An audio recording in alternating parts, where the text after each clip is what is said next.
Hello everyone, welcome back to my channel. In continuation with chapter number 3 of class ninth, drainage, we have discussed certain topics like the Himalayan river system and what do we mean by drainage and river system. Now in this video we are going to discuss about the peninsular river system. Right there are various rivers, बहुत सारी reverse हैं peninsular river system की. अगर हम बात करें तो we have Mahanadi, Godavari, Krishna, Kaveri. But there is certain difference. जब हम हिमालयन रिवर्स की बात करते हैं तो वो कुछ डिफरेंट फीचर्स फॉर्म करते हैं. Right, they form V shaped valley, they form certain different kind of structures. वो पेरिनियल होती हैं, लेकिन पेनिनसुलर रिवर्स सीजनल होती हैं. And there are the rivers which are peninsular. We have like Narmada river, Tapi river, Mahanadi river, okay, Godavari, Krishna, Kaveri. We have all these major rivers. But अगर आपको difference देखने में आ रहा होगा that some rivers are flowing and draining water in Arabian sea and some rivers are flowing and draining water in bay of Bengal. ठीक है. Now majority of rivers actually flow towards eastern Ghats. Right, they flow towards east and they drain themselves in bay of Bengal. अगर हम ध्यान से देखें तो why is it so? क्योंकि India का स्लोप जो है वो थोड़ा सा टिल्टेड है. इंडिया बिल्कुल प्लेन ऐसे नहीं है. It's not like this. It is actually a little bit tilted. अगर आप इंडिया के स्लोप की बात करो तो that is a little bit tilted like this. तो उसका जो स्लोप है वो नेचुरली टूवर्ड्स ईस्टर्न साइड जाता है, टूवर्ड्स बे ऑफ बंगाल जाता है. ठीक है. But there are certain rivers जो कि वेस्टवर्ड फ्लो करती हैं. उसमें से एक रिवर है नर्मदा और एक रिवर है तापी. ठीक है. दे आर मेजर रिवर्स जो कि they drain their water in Arabian sea. Fine. There are different features. जैसे अगर हम बात करें जो ईस्टर्न फ्लोइंग रिवर्स हैं, जो ईस्ट के साइड फ्लो करती हैं, वो डेल्टास का फॉर्मेशन करती हैं. देखो यहाँ पे दिख रहा है, this is delta, this is delta. Right, ये डेल्टा का फॉर्मेशन करती हैं. वहीं जो वेस्ट फ्लोइंग रिवर्स हैं जैसे नर्मदा और तापी, ये ईस्चुरीज का फॉर्मेशन करती हैं. ईस्चुरीज क्या होती हैं? Estuaries are partially closed coastal water body where fresh water from the river meets the salty water of the sea. Right, एक ऐसा पोर्शन जैसे रिवर आ रही है, एक ऐसा रीजन कोस्टल एरिया में बन जाता है जहाँ पे वाटर का, ये रिवर का जो है फ्रेश वाटर है, ये सी के सॉल्टी वाटर से मिक्स कर जाता है. देखो यहाँ पे स्ट्रक्चर दिख रहा है थोड़ा सा, ये एक ईस्चुरी है जो नर्मदा रिवर फॉर्म करती है. ठीक है. So it's actually a coastal water body where fresh water from the river meets the salty water और the salty water of the sea. ठीक है. So this is a certain feature इस particular rivers के बारे में, peninsular reverse के बारे में. क्योंकि अब अच्छा, ये क्वेश्चन भी आप पूछ सकते हो कि हिमालयन रिवर्स जो है वो वी शेप वैली वगैरह फॉर्म करती हैं, बट यहाँ पर वैसा कुछ नहीं होता. उसकी रीजंस हैं. There are two reasons. क्योंकि हमें पता है पेनिनसुलर इंडिया जो है वो बसाल्टिक लावा से बना हुआ है. यहाँ पे लावा आपको ज़्यादा मिलेगा. लावा की वजह से जब लावा सॉलिडिफाई होता है तो इग्नियस रॉक बनती है, और क्योंकि igneous rock is very hard तो उसका डिन्यूड हो पाना, उसका इरोड हो पाना इज़ वेरी डिफ़िकल्ट. तो उसका इरोजन पॉसिबल नहीं होता है. इसीलिए आप साउथ इंडिया में गड्ढे वगैरह या फिर वेल वगैरह नहीं खोद पाते हो ईजिली. राइट. वहीं अगर आप नॉर्थन पोर्शन की बात करो तो हमें पता है नॉर्दर्न प्लेन्स वगैरह कैसे बने. हिमालयन माउंटेन्स बिल्कुल नए माउंटेन्स हैं, सेडिमेंट्री डिपॉजिट से वो नॉर्दर्न प्लेन बना है. तो वहाँ पे इरोजन और डिपोजिशन एक्टिविटी ज़्यादा होती हैं as compare to the southern India. क्योंकि सदर्न इंडिया का जो पेनिनसुलर पोर्शन है, that this peninsular block is the oldest one, one of the oldest land. It's a part of Gondwana land. Fine. Now the very first basin, that is Narmada basin. ठीक है. We are talking about the Narmada river basin. Narmada basin कहाँ से rise करती है? It rises in the Amarkantak hills in MP area. ठीक है.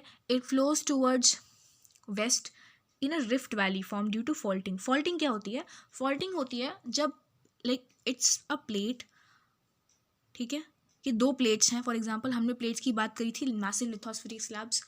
अब इनमें ऑपोजिट डायरेक्शन में स्ट्रेस लग रहा है. ठीक है. When they are pushing in opposite directions और इनमें स्ट्रेस लगता है तो ये ब्रेक कर जाती हैं. ब्रेक करती हैं, इनके बीच में गैप क्रिएट होता है. तो उस गैप को हम बोलते हैं रिफ्ट वैली, और इस पर्टिकुलर प्रोसेस को बोलते हैं faulting, breaking off the plates. That's called as faulting. Right. So this is about the faulting. तो ये आप आओगे, मैंने कहा था रिफ्ट वैली फॉर्मेशन आपको ज़्यादा देखने को मिलेगा. ऑन इट्स वे टू सी नर्मदा बहुत सारी पिक्चर्स की लोकेशंस क्रिएट करती है। मार्बल रॉक्स जबलपुर के आसपास आपको मिलेंगे। ये बहुत खूबसूरत सा गॉर्ज भी क्रिएट करती है। ठीक है, गॉर्ज हमने डिस्कस किया था इन द प्रीवियस वीडियो, अगर आपने नहीं देखा है तो जाकर देख लीजिए, then you will be able to understand it. And also there is also program related to Narmada river की कंजर्वेशन। जैसे अभी हमने गंगा के कंजर्वेशन की बात करी थी तो हमने पढ़ा था नमामि गंगे प्रोग्राम, वैसे ही नर्मदा रिवर के लिए भी नर्मदा रिवर कंजर्वेशन मिशन को लॉन्च किया गया है। और बिकॉज हमने पढ़ा सारी हमारी जो भी नदियाँ हैं, they are very important sources for all of us, तो उनकी कंजर्वेशन के लिए गवर्नमेंट का वर्क करना is very important, so that's why they have been worked, this has been launched. Now there are certain tributaries of Narmada river. Although Narmada river क्योंकि south में है तो पेनिनसुलर रिवर है, so it's not very full of water as compare to Ganga और Indus river, but still Narmada की भी कुछ tributaries हैं, they are very short and they join it at right angles. ठीक है, now we talking about Tapi basin. हमने Narmada river की बात कर ली। Now Tapi river it rises around again Betul district में, सतपुरा रेंजेस में ये जो है राइज करती है। ये भी रिफ्ट वैली के थ्रू ही जो है फ्लो करती है। इसका बेसिन कुछ रीजन्स कवर करता है, जैसे एमपी हो गया, गुजरात हो गया, महाराष्ट्र हो गया, ये कुछ रीजन्स ऐसे कवर करती हैं। ठीक है, main west flowing rivers are Sabarmati, Mahi, Bharathapuzha and Periyar. ये कुछ रिवर्स हैं जो कि वेस्ट फ्लोइंग है। अभी हमने बात करी ज़्यादातर रिवर्स कैसी हैं, ईस्ट फ्लोइंग हैं, इधर मूव करती हैं towards bay of Bengal, but कुछ रिवर्स जो कि वेस्टवर्ड फ्लो करती हैं वो उनकी हमने बात कर दी, उनके नेम यहाँ पर आपको गिवन है, नर्मदा, तापी, साबरमती, माही, भरतपुजा, ठीक है, Periyar, all these rivers. So this is about Tapi basin. Now we are coming up to Godavari river basin. Godavari, it is the largest peninsular river.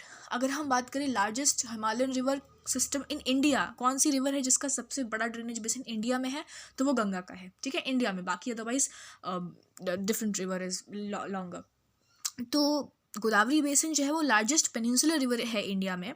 ठीक है, ये वेस्टर्न घाट्स में नासिक डिस्ट्रिक्ट है महाराष्ट्र का। It rises from that portion और इसकी length है 1500 kilometre and it drains into bay of Bengal. ठीक है, the basin covers parts of Maharashtra. लगभग 50% जो बेसिन है इसका, 50% एरिया है वो महाराष्ट्र में लाई करता है। And various tributaries of Godavari are Purna, Wardha, Pranhita, Manjra, Wainganga and Penganga. ठीक है, दीज आर सर्टन ट्रिब्यूटरीज। कौन कौन सी, Purna, Wardha, Pranhita, Manjra, Wainganga and Penganga. The last 3 tributaries मतलब मंजरा, वेनगंगा और पेनगंगा, ये बहुत बड़ी बड़ी ट्रिब्यूटरीज हैं। ठीक है, गोदावरी बेसिन की हमने बात करी तो again we have talked about it, it's largest peninsular river, इसीलिए इसको हम बोलते हैं दक्षिण गंगा भी बोलते हैं, क्योंकि ये बहुत बड़ा एरिया कवर करती है, that's why it's also called as Dakshin Ganga. Fine, so you all must know largest river of the peninsular India, largest peninsular river of the peninsular India, कुछ भी बोलो, that is गोदावरी बेसिन। अच्छा, मैंने पिछले वीडियो में discuss किया था about river and the tributaries, right? तो ट्रिब्यूटरीज और डिस्ट्रीब्यूटरीज की बात की थी हमने, समझ में आई थिंक सो आ गया होगा what do mean by them. Let's again discuss it. River, ये मेन रिवर जारी होती है, ठीक है, उसको जो नदियाँ ज्वाइन करती हैं इन इट्स कोर्स, मतलब रिवर जारी है और उसको जो छोटी छोटी नदियों ने आके ज्वाइन कर लिया वो हो गई ट्रिब्यूटरीज। फाइन, वहीं अगर ये रिवर ड्रेन करने वाली है, that is mouth of the river आ गया, जब ये सी से मिलेगी जा करके, तो बिकॉज ऑफ द स्टैग्नेंसी और स्लो स्पीड की वजह से, क्योंकि वो ओल्ड स्टेज में होती है, ये रिवर ऐसे ऐसे स्प्रेड करने लगती है। ठीक है, ये रिवर जब स्प्रेड करने लगती है तो ये जो स्प्रेड करके अपने डिफरेंट स्ट्रीम्स निकलते हैं, इन स्ट्रीम्स को हम बोलते हैं डिस्ट्रीब्यूटरीज। ये हैं ट्रिब्यूटरीज और ये हैं distributaries. Now I think, I hope this particular concept is clear. आगे बढ़ते हैं। Next river we have Mahanadi basin. Mahanadi जो है that rises in the highlands of Chhattisgarh. ये छत्तीसगढ़ के रीजन में आप स्टार्ट होती है। It flows through Orissa. ठीक है, आप मैप भी देखोगे so you will be able to understand कि ये महानदी रिवर है, राइट। ये देखिए छत्तीसगढ़ से राइज कर रही है, उड़ीसा से फ्लो करती है और यहाँ पर ड्रेन करती है इन बे ऑफ बंगाल। ये चिलिका लेक भी यहाँ पे आपको मिलता है। Chilika lake is the largest salt water lake. Fine, it forms delta. जितनी भी ईस्ट फ्लोइंग रिवर्स हैं वो डेल्टा का फॉर्मेशन करती हैं। ठीक है, इसका ड्रेनेज बेसिन कहाँ कहाँ पे कौन कौन से स्टेट से होकर गुजरती है? Maharashtra, Chhattisgarh, Jharkhand, Orissa. Fine, now next we have Krishna river. Krishna basin की अगर हम बात करें, what is Krishna river? It rises around rises from a spring near Mahabaleshwar and it flows about 1400 kilometre and it reaches to bay of Bengal ठीक है, बे ऑफ बंगाल में ये ड्रेन करती है. Again it leads to formation of delta. And what are the major tributaries of Krishna basin? They are Tungabhadra, Koyna, Ghataprabha. ठीक है, these are certain the Musi and Bhima, ये कुछ इसकी ट्रिब्यूटरीज हैं. Remember the name. और इसका ड्रेनेज बेसिन कहाँ कहाँ पे है, कौन कौन से स्टेट्स में है? It's in Maharashtra, Karnataka, Andhra Pradesh. Fine. Now moving ahead, we have Kaveri basin. Kaveri basin Kaveri river rises in Brahmagiri range of western Ghat. See western Ghat से ये भी राइज कर रही है, बे ऑफ बंगाल जा रही है. कहाँ पे जा रही है? कुड्डलोर के साउथ में, तमिलनाडु में. ठीक है, लेंथ कितनी है रिवर की? लगभग 760 किलोमीटर्स की लेंथ है. मेन ट्रिब्यूटरीज कौन कौन सी हैं? मेन ट्रिब्यूटरीज हैं Amaravati, Bhavani, Hemavati, Kabini. Fine.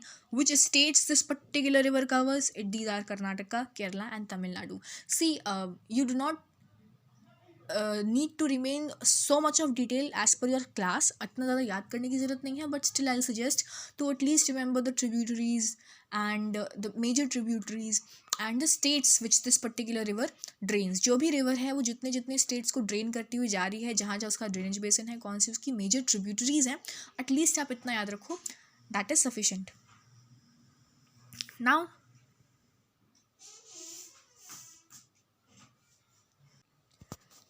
And another important factors given कि रिवर कावेरी जो है वो सेकेंड बिगेस्ट वाटरफॉल फॉर्म करती है इंडिया में, right? That is called as Shiva Samudram falls. ठीक है, इस पर्टिकुलर फॉल को, सेकेंड बिगेस्ट वाटरफॉल को हम बोलते हैं Shiva Samudram falls. Hydro electric power generated from the falls is supplied to Mysuru. Hydro electric power I think आप सबको पता है, the energy, the electricity which is generated by the kinetic energy of the water itself. ठीक है, तो उसको हम बोलते हैं hydro electric power, and that is generated from this particular fall. इस फॉल से जनरेट की जाती है, जिसको मैसूरू वगैरह में भी, कोलार, गोल्ड फील्ड, बेंगलुरु, मैसूरू, इन सब जगह पर ट्रांसफ़र किया जाता है. ठीक है, again we have to find out the name of the biggest waterfall in India. That you have to comment me, क्योंकि सेकेंड वाटरफॉल आपको बताई गई है शिव समुद्रम फॉल्स, तो biggest waterfall in India you will have to tell me. Now in major rivers के अलावा हमने major rivers पढ़ी, कौन कौन सी पढ़ी हमने? Let's look it. करिए, इंडिया का मैप है, सॉरी, या if this is let's suppose this is India's map. Fine, ठीक है, थोड़ा गंदा है बट कोई बात नहीं.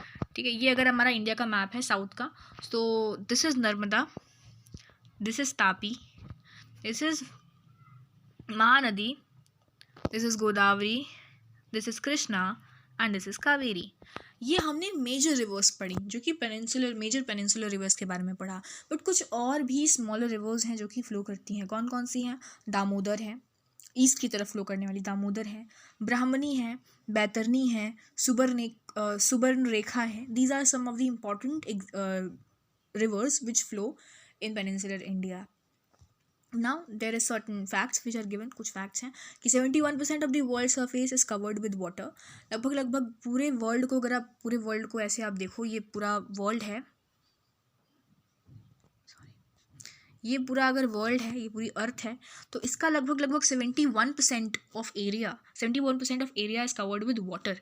मतलब आप समझ रहे हो, मतलब लगभग ऐसा एरिया आप बोल सकते हो, ये पूरा area that is covered with water.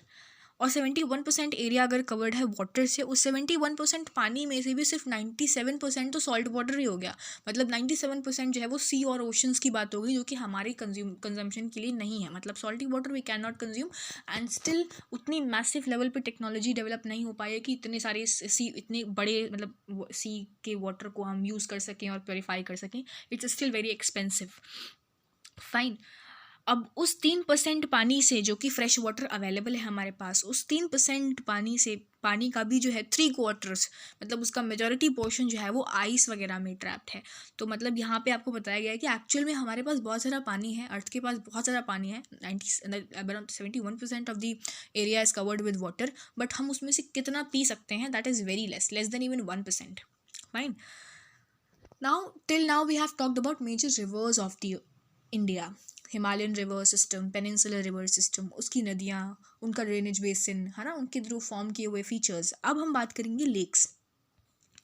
What is actually a lake? Lake आप बोल सकते हो a form of water body that is surrounded by land. It's a water body, जैसे कोई गड्ढा हुआ अर्थ वगैरह पे, ठीक है, कोई हॉलो है, कोई हॉलो क्रिएट होता है अर्थ पे, और उस पर अगर पानी भर जाता है, ठीक है, so that means that particular water body is surrounded by land from all the side, so that is what we call as lake. ठीक है, अब आप यहाँ पे आपको बताया गया है कि लेक हमारे लिए किस तरह से इंपॉर्टेंट होते हैं ना।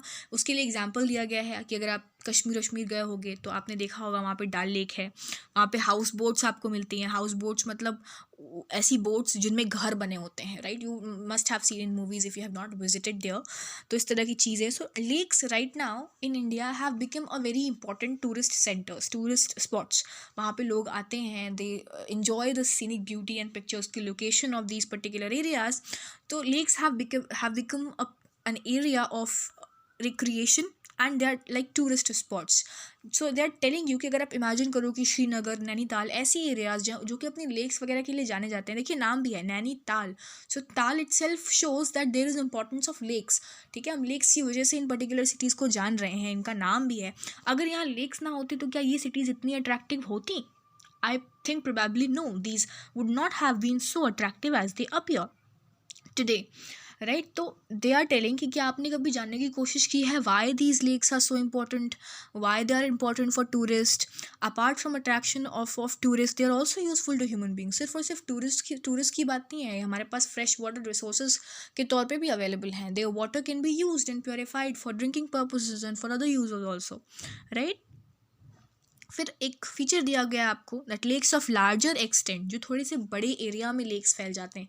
लेक तो एक हो गया कि एक लैंड एरिया था अर्थ पे, थोड़ा सा कहीं पे ट्रफ क्रिएट हुआ, कहीं पे गड्ढा क्रिएट हुआ, उसमें पानी भर गया तो हमने उसको बोल दिया दैट्स अ लेक। बट यही अगर बड़े स्तर पे हो जाए, बड़ा गड्ढा क्रिएट हो, उस पर पानी भर जाए, तो उसको हमने बोल दिया सी। कोई बहुत बड़ा डिफरेंस तो है नहीं, राइट? तो उसी सी में से भी एक एग्जांपल दिए हुए, Caspian sea, dead sea, Aral seas. देखिए कहाँ पे है Caspian sea? It's around Mediterranean sea के पास में आपको देखने को मिलेगा, ब्लैक सी के नीचे थोड़ा सा। ठीक है, डेड सी की बात करोगे तो डेड सी की भी लोकेशन आपको एशिया में एशिया मतलब एशिया में मिलेगी। ठीक है, अरल सी भी आपको एशिया में मिलेगा। So these are it. India के पास बहुत सारे लेक्स हैं, ठीक है, सबकी अपनी अलग अलग साइजेस हैं and they differ depending upon the location of these lakes की कहाँ पर हैं, किस एरिया में है, इंडिया के नॉर्थ में, साउथ में है, डिपेंडिंग अपॉन देयर लोकेशन। वहाँ पे पानी भी अलग अलग टाइप का मिलता है, अलग अलग क्वांटिटी में मिलता है। बारिश के सीज़न में कहीं ज़्यादा पानी होगा, अदरवाइज़ कहीं पे कम पानी होगा, राइट? जहाँ पे बारिश कम होती है, एरिड एरियाज़ हैं, सेमी एरिड एरियाज़ हैं, वहाँ पे ऑब्वियसली लेक्स में there will be less amount of water. कुछ लेक्स ऐसे भी हैं जो कि ग्लेशियर और आइस शीट्स के पिघलने की वजह से बने हैं, ठीक है, और कुछ लेक्स ऐसे भी हैं जो कि ह्यूमन एक्टिविटीज़ से बने हैं। सो देयर आई मीन अगर आप लेक्स को क्लासीफाई करोगे तो लेक्स आप दो उसमें क्लासीफाई कर सकते हो, नेचुरल एंड मैन मेड। एक वो हैं जो कि नेचुरली बने हैं because of certain agents of the atmosphere of the environment, हवा, पानी का पिघलना, rainy season, all these things, ठीक है, वो नेचुरल हो गए। एक हो गया मैन मेड जो कि डैम वगैरह के आसपास बन गए या फिर लोगों ने बना दिए for their use, for their convenience, right? तो दो टाइप के डिफरेंट लेक्स हमने क्लासीफाई कर दिए, नेचुरल एंड मैन मेड। तो यहाँ पे आपको कुछ बताया गया है। अभी हमने डिस्कस किया था ऑक्सबो लेक्स के बारे में, ठीक है। A meandering river across a flood plain forms cut off that later develops into oxbow lakes. मैंने क्या बोला था कि रिवर जब मियांडर कर रही होती है, ऐसे बेंड कर रही होती, तो कभी कभी क्या होता है, बिकॉज ऑफ सर्टन ऑब्स्ट्रक्शन, यहाँ पे कुछ ऐसा ऑब्स्ट्रक्शन हो गया कि रिवर ने अपना कोर्स बदल लिया, ठीक है। तो ये एरिया एक वाटर बॉडी टाइप का यहाँ पे बन गया इस तरह का। इस वाटर बॉडी को हमने बोल दिया लेक, ठीक है, oxbow lake. These particular water bodies are called as oxbow lake. कुछ एरियाज जो हैं स्पिट्स और बार्स की वजह से लगून भी बनता है। लगून क्या होता है? Lagoon is a shallow water body, एक मतलब पतली सी वाटर बॉडी होती है पानी की, जो कि बड़ी वाटर बॉडी से बोल सकते हो प्रोटेक्टेड है। मतलब लैंड एरिया है, वहाँ पे सॉइल, ये लैंड एरिया है और वहाँ से सॉइल जो है वो ऐसे एक्सटेंड करके आई, ठीक है, यहाँ पे बाहर आ गई, यहाँ पे बाहर आ गई, इसको हमने बोल दिया स्पिट्स। ये लैंड है, दिस इज़ लैंड, ठीक है, ये वाटर बॉडी है, ये स्पिट्स है। और बार इज़ जस्ट वन पर्टिकुलर एक ऐसा लैंड एरिया, ठीक है। तो ये दोनों आ गए तो इन्होंने कवरेज सा बना लिया, तो यहाँ पर जो पानी था वो तो पानी रह गया। So this particular water body is called as lagoon, ठीक है। एक शैलो वाटर बॉडी होती है जो कि जुड़ी होती है बड़ी वाटर बॉडी से ही, but because of these spits and the bars ये लगून फॉर्म होते हैं, ठीक है। तो ये लगून्स आपको कोस्टल एरियाज में मिलेंगे ऑब्वियसली, जैसे Chilika lake, Pulicat lake, Kolleru lake. ये Chilika lake largest salt water lake India में है, उड़ीसा में मिलता है आपको, ठीक है। कुछ जो है लेक सीजनल भी हैं, जैसे सांभर लेक राजस्थान में है, that is also salt water lake of India. ज़्यादातर फ्रेश वाटर लेक्स आपको हिमालयन रीजन्स में मिलेंगे, जैसे डाल lake, Bhimtal lake, Nainital, Loktak and Barapani, ठीक है। डाल लेक जम्मू कश्मीर में, लोकटक लेक मणिपुर में है, it is very famous. Loktak lake आपको पता होना चाहिए, you should remember Loktak lake specially and Dal lake, ठीक है। लोकटक लेक कहाँ पे? मणिपुर में है। Now moving ahead, apart from these natural lakes there are certain artificial one also. बताया गया है कि हम रिवर्स की डैमिंग करते हैं। जब डैमिंग मतलब डैम बनाते हैं, बांध बनाते हैं। डैम हम किसको बोलते हैं कि भाई रिवर जा रही है, उसकी वाटर के फ्लो को ऑब्स्ट्रक्ट कर देना ताकि हम उसके वाटर का यूज़ कर सकें फॉर डिफरेंट पर्पजेज़। आज पहले के टाइम पे तो सिर्फ और सिर्फ उसका पर्पज़ इरिगेशन में करते थे या फिर पानी वगैरह यूज़ करने के लिए करते थे। अब के टाइम पे इसका they have become multipurpose river valley projects, क्योंकि हम उनका use hydro electric power generation में भी करते हैं, इरिगेशन में भी करते हैं और बहुत सारे डिफरेंट चीज़ों में करते हैं, ठीक है। तो इन्हें हमने जैसे कि for example such kind of an artificial lake we have is Guru Gobind Singh Sagar, ठीक है। गुरु गोबिंद सागर भाखड़ा नागल प्रोजेक्ट पंजाब में है, right. So lakes are of great value to all the human beings. It helps to regulate the flow of a river also. बहुत heavy बारिश में आप बोल सकते हो ये फ्लडिंग वगैरह भी प्रिवेंट करते हैं कि भाई नदी बहुत बड़ी है, उसका कोर्स बहुत बढ़ जाता है, तो हमने एक लेक टाइप का फॉर्मेशन वहाँ पे क्रिएट कर दिया जिससे कि पानी थोड़ा सा रेगुलेट होने लग गया, ठीक है। ये हमारे क्लाइमेट के लिए भी अच्छे हैं, they maintain good aquatic ecosystem also, कि भाई छोटे छोटे जीव जंतु, frogs and all these kinds of animals and aquatic animals can live there. तो एक प्रॉपर एक्वेटिक इकोसिस्टम बनाने का ये काम करते हैं। नेचुरल ब्यूटी को इन्हांस करते हैं, टूरिज्म में भी हेल्प करते हैं, they provide recreation also. So this is all about the lakes. Now the another point is given is the role of rivers in economy. किसी भी इकोनॉमी में रिवर्स का क्या रोल है? देखिए, रिवर मतलब क्या? A water body, that means rivers contain water in them, and again we have discussed that water is obviously one of the essential needs for survival of any body, any human being, any living being, ठीक है। कोई भी जो जीवित प्राणी है उसके survival के लिए rivers are of utmost importance. So again water from river is of basic natural resource जो कि हमारी एक्टिविटीज़ के लिए इम्पॉर्टेंट है। कैसे हम इसको एनालाइज कर सकते हैं? तो हम देखें पास्ट टाइम में, चाहे हम इंडस वैली सिविलाइजेशन की बात करें, चाहे इजिप्शियन सिविलाइजेशन की बात करें, या इवन आज के हम प्रेजेंट सिनेरियो को भी देखें, तो उन एरियाज़ में जहाँ पे रिवर्स हैं, जहाँ पे वाटर रिसोर्सेज प्रॉपरली अवेलेबल हैं, वहाँ पे पॉपुलेशन ज़्यादा डेंसली सिचुएटेड है, मतलब वहाँ पे ज़्यादा लोग रह रहे होते हैं, उन्हें ज़्यादा रहना पसंद होता है क्योंकि ऑब्वियसली उन्हें वाटर की ज़रूरत होती है, ठीक है। तो सेम हमने देखा है कि रिवर बैंक जो है उन्होंने हमेशा सेटलर्स को अट्रैक्ट किया है, लोगों ने रिवर बैंक पे ही सेटल होना पसंद किया है। चलो ये तो एक बात होगी, एंशियंट टाइम से हमने देखा कि रिवर्स की इंपॉर्टेंस क्या रही है। दूसरी बात करें तो अब जो है रिवर्स लाइक हमेशा से जब से एग्रीकल्चर प्रैक्टिस स्टार्ट हुई है, we have seen rivers are important for irrigation purposes, कि भाई खेती वगैरह करते हो, इरीगेशन के लिए इंपॉर्टेंट है, नेविगेशन के लिए इंपॉर्टेंट है, ठीक है। हाइड्रो पावर जनरेशन भी अब इंपॉर्टेंट हो गई है, बिकॉज हम कोल का यूज़ कब तक करेंगे, क्योंकि obviously coal is a fossil fuel और it's non renewable, right, it can get replenished. तो हम हाइड्रो पावर जनरेशन के लिए भी रिवर्स का यूज़ करते हैं, particularly to a country like India जहाँ पे एग्रीकल्चर जो है वो मेजर सोर्स है लाइवलीहुड का फॉर पीपल। तो इकोनॉमी में रिवर्स का बहुत इंपॉर्टेंट रोल है। It's essential for survival, it's essential for agricultural purposes, it's essential for hydro electric power generation, ठीक है। It's essential for maintaining proper ecosystem, ठीक है। तो हर चीज़ के लिए rivers are important. Now moving ahead we have river pollution. अब तक तो हमने बात कर ली कौन कौन सी रिवर्स हैं, अब रिवर्स के रोल की भी बात कर ली कि भाई हमारे लिए कितनी इंपॉर्टेंट हैं, सिविलाइजेशंस के लिए कितनी इंपॉर्टेंट है रिवर्स, प्रेजेंट सिनेरियो में भी हमारे लिए कितनी ये अटमोस्ट इम्पॉर्टेंस की इम्पॉर्टेंस रखती हैं। तो जिस तरह से हम लोगों ने अर्बनाइजेशन की तरफ हम लोग मूव करे हैं, जिस तरह से डेवलपमेंट बढ़ा है, डोमेस्टिक और इंडस्ट्रियल डिमांड जिस तरह से बढ़ी है वाटर की, तो obviously it has affected the quality of water in reverse. हमको पानी चाहिए. पानी कहाँ, इंडस्ट्रियल यूज़ के लिए पानी कहाँ से आएगा? पानी रिवर से आएगा. रिवर से पानी आता है, we use it, but most of the industries what they do wrong is that they do not treat their sewage. वो अपने सीवेज को ट्रीट नहीं करते and they dump it directly into the river. So which is definitely causing a detriment, which is definitely has a detrimental effect on the rivers itself. तो उनका effect जो है reverse पे, on the quality of water that river holds itself, that is not good for it. ठीक है. पहली चीज़ तो यही हो गई कि अर्बनाइजेशन की वजह से, इंडस्ट्रियलाइजेशन की वजह से हम लोग क्या करते हैं, जितने भी बड़ी बड़ी इंडस्ट्रीज़ होते हैं वो अपने सीवेज को बिना ट्रीट किए नदियों में बहा देती हैं. ठीक है. जो कि obviously creates a lot of problem for the animals living in the river itself. और रिवर की पानी की क्वालिटी तो ख़राब होती ही होती है. और इतने ज़्यादा कूड़े के डंप होने की वजह से रिवर की सेल्फ क्लेंजिंग कैपेसिटी भी ख़राब होती है. What is self cleansing capacity of river?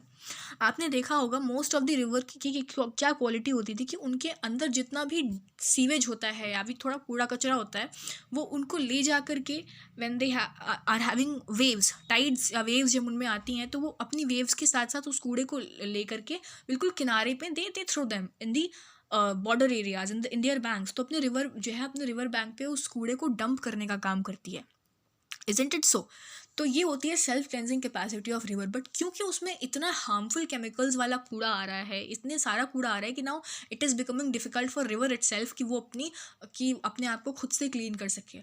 हमारा नेचर इतने अच्छे तरीके से डिज़ाइन है कि even if we not do anything with it then also it will be able to survive, right. But हम इतना ज़्यादा कुछ कर देते हैं अपने नेचर के साथ कि नेचर फिर सर्वाइव ही नहीं कर पा रहा है. तो अगर हम रिवर्स में डंपिंग थोड़ी कम कर दें तो ऑब्वियसली रिवर अपने आप से खुद को क्लीन कर लेंगी. They have this self cleansing capacity in themselves. But it is just a lot of urbanization and consumption driven mechanism कि हमको कंज्यूम करना है, हमको फैसिलिटीज़ चाहिए, रिसोर्सेज चाहिए, चाहे पेपर इंडस्ट्री हो, टेक्सटाइल इंडस्ट्री हो, ये सब के सब अपने रिसोर्सेज को वहीं पर फेंकते हैं.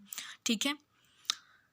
जैसे गंगा है, आपने यमुना के बारे में सुना होगा. It's the most polluted river in the India right now, Delhi region में खासकर, कि इसमें फोम वगैरह दिखने को मिल रहा है. This is because of our own work. It's our own karma, you no.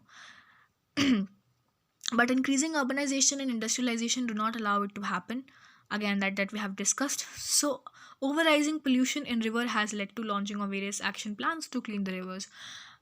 Because these natural resources are of utmost importance. तो अगर पोल्यूशन बढ़ेगा, इनकी क्वालिटी पे इफेक्ट पड़ेगा, तो उसको लेकर के बहुत सारे डिफरेंट प्लान्स भी लॉन्च हुए हैं.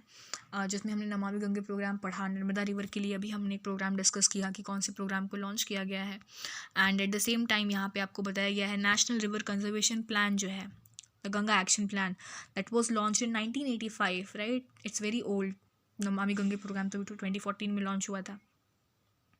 तो ना NCRP का ऑब्जेक्टिव यही था कि वाटर की क्वालिटी को, रिवर्स के वाटर की क्वालिटी को इम्प्रूव किया जाए, right. So this is something that needs to be addressed. And what are the various steps that can be taken? Again, regulating the dumping of industrial waste and effluents in the river areas, not throwing dead bodies and idle in rivers, making sure that if the sewage is being thrown in the rivers, that's properly treated. तो इस तरह के कुछ steps हम ले सकते हैं जिससे कि ऑब्वियसली रिवर के पोल्यूशन को कंट्रोल किया जा सके. And we can definitely make sure ताकि हमारी फ्यूचर जनरेशन को, आने वाली फ्यूचर जनरेशन को जो भी वाटर रिसोर्सेज मिले वो एटलीस्ट यूजेबल हो, वो एटलीस्ट क्लीन हो. ऐसा ना हो कि हम लोगों ने उनके लिए इतना मुश्किल कर दिया हो that it becomes difficult for them to survive and for them the resources become scarce in themselves. So this is something which needs to be addressed. And yes, I hope now the chapter is complete, and I hope this particular chapter is clear to you. In this chapter we discussed about different river systems, whether it's Himalayan river system or peninsular river system. हमने lakes के बारे में पढ़ा, natural lakes, man-made lakes. फिर हमने river के importance के बारे में पढ़ा, that what is the importance of river in economy. And then we talked about different types of you know features formed by rivers also. फिर रिवर पोल्यूशन के बारे में हमने बात करी, which is definitely a very serious issue. And क्योंकि हम अपने स्मॉल लेवल पे whatever we can do, we can definitely we should do. ठीक है, हम अवेयरनेस फैला सकते हैं और कोशिश कर सकते हैं दैट हम भी कभी अपनी रिलीजियस प्लेसेस पे जाएं, नदियों वगैरह पे, गंगा घाट या कहीं पे भी जाएं, तो वहाँ पर कूड़ा वगैरह हम ना फैलाएं और लोगों को भी कहें कि वो ना फैलाएं. Because it's well said that we all cannot do great things, but we all can do small things with great love. So that's it. That's all from my side. Thank you very much.